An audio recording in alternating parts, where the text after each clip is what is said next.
Guys അപ്പം ഞാൻ ഇവിടെ കുറേ നേരം നടക്കണം. അപ്പം എനിക്ക് പുളി തിന്നാൻ തോന്നി. ഇവിടെയാണ് ഈ പുളി പറയാണ്ട്. നമുക്ക് പുളി ഒന്ന് നോക്കി നോക്കാം ഗൈസ്. അപ്പോൾ ഗൈസ് പുളി ഇങ്ങനെ തപ്പിക്കൊണ്ടിരിക്കണം. ചിലപ്പോൾ കിട്ടും, ആർക്കറിയാം.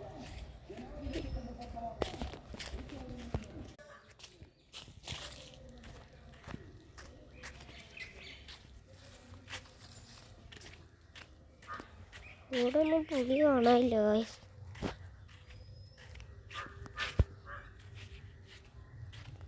ഒന്നും പുളി കാണാൻ വേണ്ടാവും. നേരെ തപ്പുന്ന ചിലപ്പോൾ കിട്ടും. ഇവിടെ ഇവിടെ ആയിരിക്കും അടുത്ത പുളി നിൽക്കുന്നുണ്ടാവും.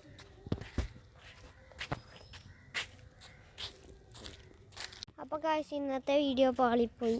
എന്നുവെച്ചാൽ പുളിയൊന്നും കിട്ടിയില്ല ഗൈസ്.